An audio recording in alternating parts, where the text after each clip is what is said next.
अब हम सबसे पहले रिस्पॉन्सिबिलिटी डिफाइन करेंगे। रिस्पॉन्सिबिलिटी डिफाइन करने के लिए हमको स्विच करनी पड़ेगी रिस्पॉन्सिबिलिटी। क्लिक करेंगे और हम जाएंगे सिस्टम एडमिनिस्ट्रेटर पे, ओके करेंगे। उसके बाद हम सिक्योरिटी में जाएंगे, रिस्पॉन्सिबिलिटी में जाएंगे, डिफाइन में जाएंगे। प्रैक्टिस के तौर पे हम एक रिस्पॉन्सिबिलिटी बना रहे हैं। फॉर एग्जांपल मैं आपको रिस्पॉन्सिबिलिटी ऑरेकल जनरल लेजर की भी दिखाऊंगा और हम प्रैक्टिस एक अपनी बना रहे हैं, प्रैक्टिस जनरल लेजर।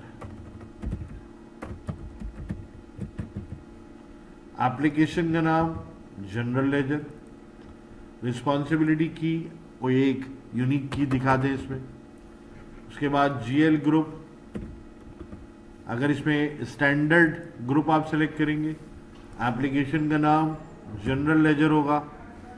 उसके बाद मेन्यू में आएंगे हम, मेन्यू में आके हम सुपर यूज़र के मेन्यू को डिफाइन करेंगे, यानी कि सुपर यूज़र हम इस्तेमाल करेंगे।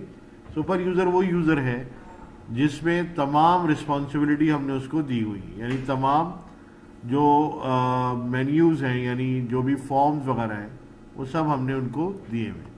देखिए सुपर यूज़र, हम इसको तलाश करना पड़ेगा हमें थोड़ा सा, सुपर यूज़र मेन्यू।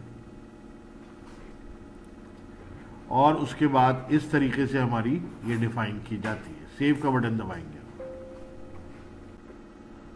अब हम डिफाइन करेंगे यूज़र। जो भी एम्प्लॉय हमारे ऑर्गेनाइजेशन में मौजूद होगा उसका यूज़र बनेगा।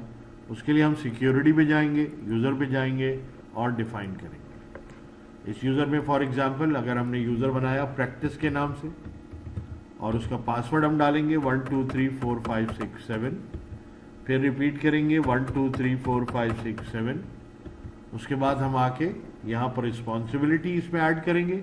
अभी जो हमने प्रैक्टिस की रिस्पॉन्सिबिलिटी बनाई थी वो हम इसमें ऐड करेंगे। प्रैक्टिस जनरल लेजर इसके अंदर ऐड हो गया। उसके अलावा सिस्टम एडमिनिस्ट्रेटर भी डालेंगे हम, सिस्टम एडमिनिस्ट्रेशन नहीं बल्कि सिस्टम एडमिनिस्ट्रेटर। ये बेसिकली आप उसको एक्सेस दे रहे हैं इस यूज़र को, प्रैक्टिस वाले यूज़र को, कि वो एंटर हो और यहाँ पे आके वो काम करे। इसी तरीके से अगर मुझे अकाउंट्स पेबल देना है तो अकाउंट्स पेबल में जाके मैं अकाउंट रिसीवेबल या अकाउंट्स पेबल हमें देना है तो हम यहाँ के जाके दे सकते हैं। अकाउंट रिसीवेबल, पेबल, या आप देख सकते हैं मुख्तलिफ हमने यहाँ पर रिस्पॉन्सिबिलिटीज़ ऑलरेडी डिफाइन की हुई है जिसको हम इसका पार्ट बना सकते हैं। अगर कोई लाइन आपसे गलती से यहाँ पे इस तरह लिखी जाए और आप उसको क्लियर करना चाहते हो तो यहाँ पे दो ऑप्शन है, एडिट फील्ड और क्लियर रिकॉर्ड। तो क्लियर रिकॉर्ड आप करेंगे तो ये आपका क्लियर हो जाएगा रिकॉर्ड, और उसके बाद आप सेव का बटन ज़रूर दबाएंगे। तो आपकी प्रैक्टिस के नाम से एक यूज़र भी बन गया। और अब देखिएगा इस यूज़र से मैं लॉगिन करूँगा और इस यूज़र से जब लॉगिन करेंगे तो आपके पासवर्ड मांगेगा।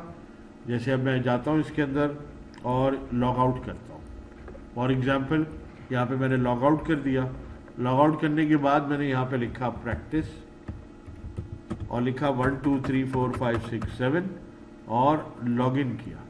जैसे ही लॉगिन करूँगा वो करंट पासवर्ड पूछेगा 1 2 3 4 5 6 7 और नया पासवर्ड पूछेगा जो हम कोई भी रखेंगे, लेकिन इन आवर केस हम रखेंगे 1 2 3 4 5 6 और रीटाइप करेंगे 1 2 3 4 5 6। जैसे ही हम सबमिट का बटन दबाएंगे हमारे पास ये application diagnostic general ledger, practice general ledger खुल गया और सिस्टम एडमिनिस्ट्रेटर भी खुल गया। प्रैक्टिस जनरल लेजर में जाके हम यहाँ पे जाके मुख्तलिफ ऑप्शंस को यूज़ कर सकते हैं।